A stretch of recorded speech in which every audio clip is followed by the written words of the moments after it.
इसके पिछले वीडियो में हमने बात करी कि हमें वर्कआउट के लिए किस तरह से अपने माइंड सेट को तैयार करना चाहिए, किस तरह से अपने आप को मानसिक रूप से तैयार करना चाहिए और किस किस चीज़ पर विश्वास करना चाहिए, किस तरह से सोचना चाहिए और वर्कआउट करने के समय और वर्कआउट के जस्ट पहले क्या सोचना चाहिए।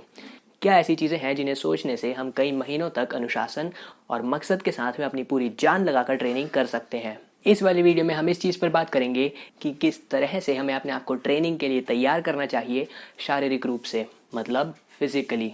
सबसे पहली चीज़ तो यार एक ये चीज़ याद रखो जो मैंने आराम वाले सेक्शन में भी बोली थी कि 8-9 घंटे की नींद सबसे ज़्यादा ज़रूरी है आपके शरीर को तैयार करने के लिए। ठीक है, आपकी आज की ट्रेनिंग शुरू होती है आपके पिछले दिन की रात की नींद से। जितनी अच्छी आप नींद लोगे उतनी ज़्यादा आपकी बॉडी आराम कर चुकी होगी, जितना ज़्यादा उसने आराम करा है उतनी ज़्यादा वो ताज़ा होगी और जितनी ज़्यादा वो ताज़गी महसूस करेगी उतने ही ज़्यादा अच्छे से ट्रेनिंग में अपना सब कुछ देने में वो आपको बहुत सपोर्ट करेगी। अगर आपको आराम करने के बारे में और भी बहुत कुछ सीखना है और आपने वो आराम करने की सीरीज़ नहीं देखी है तो आपको उसको देखना चाहिए। तो इस चीज़ को याद रखो कि आपकी ट्रेनिंग के लिए तैयारी शुरू होती है पिछली रात की नींद से। 8-9 घंटे की बहुत अच्छी नींद जब आप रात में लोगे तब आप अगले दिन आकर ट्रेनिंग में अपना सब कुछ दे पाओगे।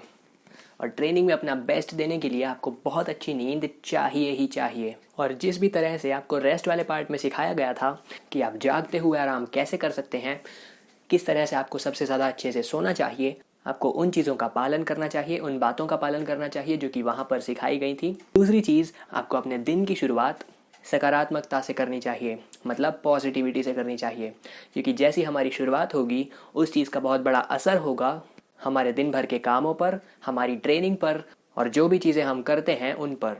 इसीलिए सुबह उठकर सबसे पहले भगवान को धन्यवाद दो, बोलो भगवान बहुत बहुत धन्यवाद आज के इस दिन के लिए। और उसके बाद आप ये सोचो कि आज के दिन में मुझे क्या चाहिए, उस सब को होता हुआ देखो कि किस तरह से आप मेहनत से ट्रेनिंग कर रहे हो।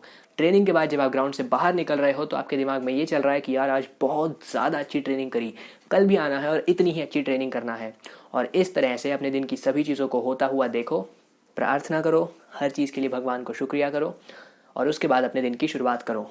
अगली चीज़, प्री वर्कआउट मील और पोस्ट वर्कआउट मील, मतलब ट्रेनिंग के पहले और बाद में जो भी चीज़ें आप खाते हो उनका आपको खास ध्यान रखना चाहिए।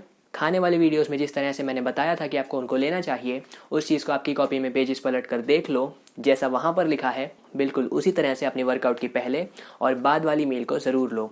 इन दोनों समय पर जो आप खाना खाते हो वो सबसे ज़्यादा ज़रूरी होता है, क्योंकि एक आपको वर्कआउट के दौरान ऊर्जा देगा और वर्कआउट के बाद जब खाना खाओगे तो वो आपके शरीर को वो पोषक तत्व वापस देगा जो कि आपने वर्कआउट के दौरान खर्च करे हैं। इसके अलावा दिन भर आराम करें, अपने पैरों पर ना चलें, ज़्यादा किसी भी तरह की शारीरिक गतिविधि मतलब फिजिकल एक्टिविटी ना करें जब तक उसकी बहुत ज़्यादा ज़रूरत ना हो। आराम से बैठें, रिलैक्स करें, ट्रेनिंग का इंतज़ार करें, अपने दूसरे काम करो, पढ़ाई कर सकते हो और जो भी इच्छा वो करो, बस अपने शरीर की ताकत को ट्रेनिंग के लिए बचा कर रखो। और इस चीज़ को याद रखना कि एक बार आज की ट्रेनिंग ख़त्म हुई तो कल की ट्रेनिंग की तैयारी शुरू हो जाएगी। ठीक है, आज रात में अच्छा सोओगे तो कल की ट्रेनिंग अच्छी होनी है।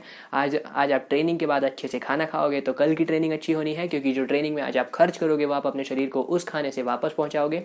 इसी तरह से आपको हर एक चीज़ का ध्यान रखना है और अपनी दिनचर्या को अपनी ट्रेनिंग के इर्द गिर्द बनाना है। तो ये तो हो गया कि आप ट्रेनिंग कैसे कर सकते हैं। अगले वीडियो में मैं आपको ये बताऊंगा कि आप जिम वर्कआउट के लिए या फिर ग्राउंड के वर्कआउट के लिए वार्म अप कैसे करें। देखो, वार्म अप में कभी कभी गलतियां हो जाती है। हो सकता है कि कभी कभी पूरा शरीर गर्म नहीं हुआ हो सकता है कि हमारे शरीर का कोई भाग कभी खींच रहा हो या फिर ऐसा कुछ हो। और अगर आपके साथ में ऐसा कुछ होता है तो आपको वो वार्म अप वाली वीडियो ज़रूर देखनी चाहिए। उसमें हम बात करेंगे जो छोटी छोटी गलतियाँ आपसे हो जाती है उनके बारे में, और मैं आपको सिखाऊंगा विज्ञान के अनुसार वार्म अप करने का सबसे ज़्यादा सही तरीका। मैं आपको उसमें वार्म अप करके तो नहीं दिखाऊंगा, लेकिन कुछ बातें आपको ज़रूर बताऊंगा जिनका आपको ध्यान रखना चाहिए, जिनको ध्यान रखने से आप बहुत ज़्यादा अच्छे से अपने शरीर को गर्म कर सकते हो और जितनी ज़्यादा हो सके उतनी ज़्यादा ताकत बचाते हुए कर सकते हो। वार्म अप में भी ताकत बचा लोगे तो वर्कआउट के दौरान आप पूरी ताकत लगाकर मेहनत कर पाओगे। और यार फिर वर्कआउट के दौरान यही सोचना कि यार बहुत ताकत बचा ली, दिन भर इसी के लिए ताकत बचाई थी कि यहाँ पर मेहनत कर सकूँ, वार्म अप में ताकत इसीलिए बचाई थी कि यहाँ पर मेहनत कर सकूँ, रात में इसलिए सोया था कि यहाँ पर अच्छे से मेहनत कर सकूँ, खाना इसलिए अच्छा खाया कि यहाँ पर अच्छे से मेहनत करूँ, और वर्कआउट में आपको अपना सब कुछ देना होगा। लेकिन उसके पहले बात करते हैं वार्म अप की।